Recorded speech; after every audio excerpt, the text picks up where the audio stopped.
Jalan mungkin sunyi, cuaca mungkin berubah, tapi bila ada member kau di sisi, setiap ride itu akan jadi satu kenangan, bukan beban.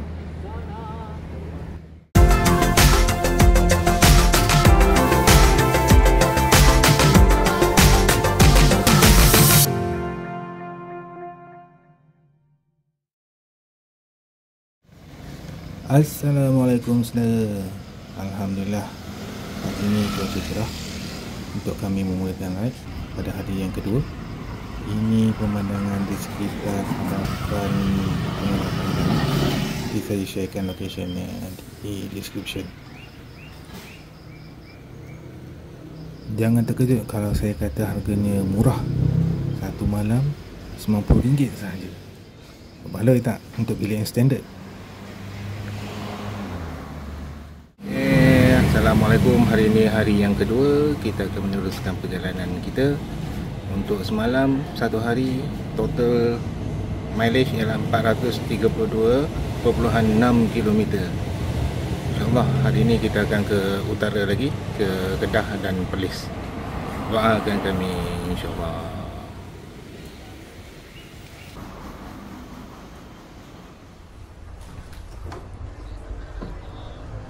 Bismillah. Semuanya dah siap, barang-barang dah diikat kemas, tu pun dah ready, cermin dah selesa. Jadi masanya untuk kita memulakan perjalanan ini ke destinasi seterusnya.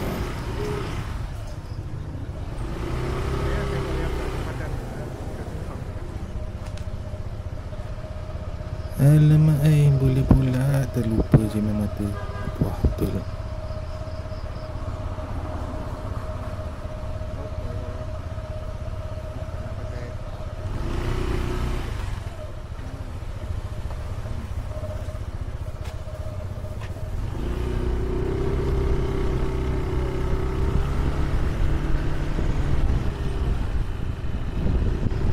Teluk Bahang ni taklah sibuk mana berbanding dengan bandar Georgetown tu kan. Saya teringat tahun 2013 dulu saya pernah ke sini, kayuh basikal keliling Pulau Pinang. Sampai di Teluk Bahang, letih dia bukan main. Tapi Alhamdulillah berjaya juga tamatkan. Hari ini saya datang lagi tapi dengan ADV. Lepas dia ni. Sebab dan ni dorang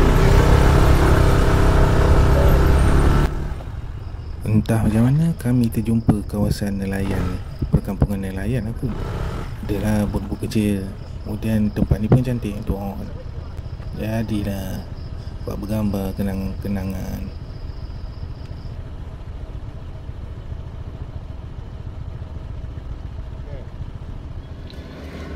anda yakin? Yeah. Okay, wait sorry bang. So we got here on Sunday and we're leaving on Friday. See. 1, 2, 3, right. Tengah duk gaya tu, tiba-tiba ada orang nak ambil gambar dengan motor kami. Layan je lah. Okay, sekarang ni kita meneruskan perjalanan. Sebelum kita ke Georgetown, kita singgah kejap ke empangan Teluk Bahang. Tengok kejap.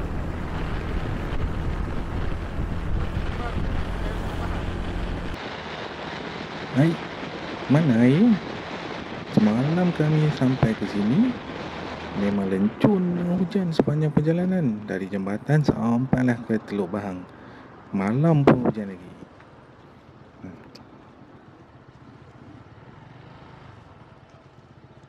Dah sampai. Jom kita tengok apa yang ada kat sini.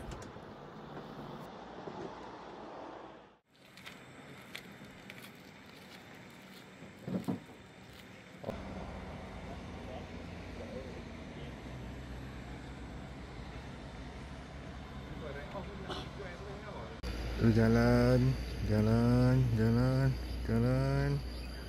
Terus. Terus. Tu dia bang. Masuk dalam air. Pergi ke Atlantis.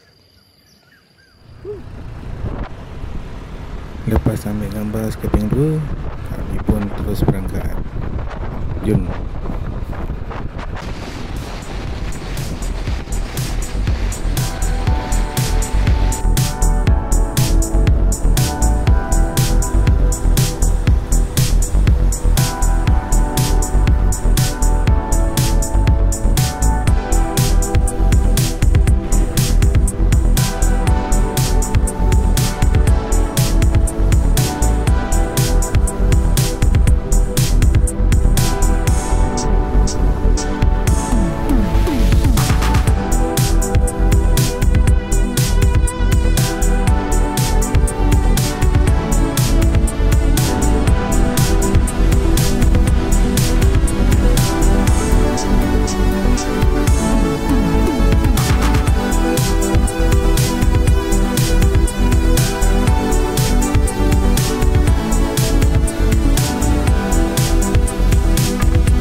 Aduhai, tadi tiba-tiba ADV saya ni buat hal pula.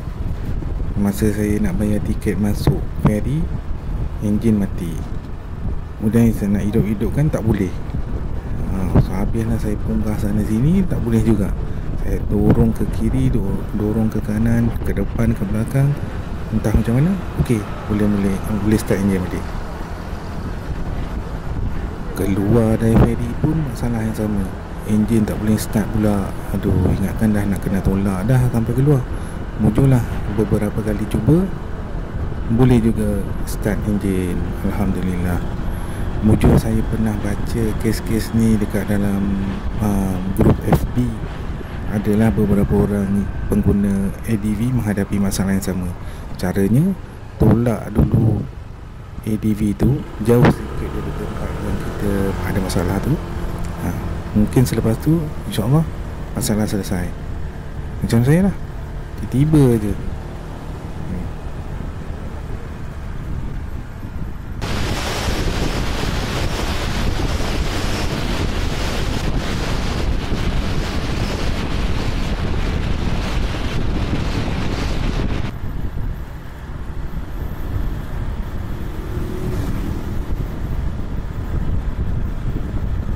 Perut pun dah lapar, jadi sudah tiba masanya untuk kami mencari tempat makan. Tak pasti sama ada carian di Google ataupun kami terjumpa saja. Akhirnya kami singgah ke satu kedai makan yang menjual nasi dalca. Apa rasa nasi dalca ni? Jom layan. Kita singgah di nasi tomato, nasi dalca. Udah terbaik. Kau sambung sikit sambung. Yang nasi dalca. Berapa nasi dalca? Tomato. Kau dalca boleh sikit apa tidak? Boleh. Kau dalca dalam dia ada ubi, ada keret, turun, kambing, ada tulang-tulang sedap. Bagi apa bang? Sayur apa mau? Bagi telur ada.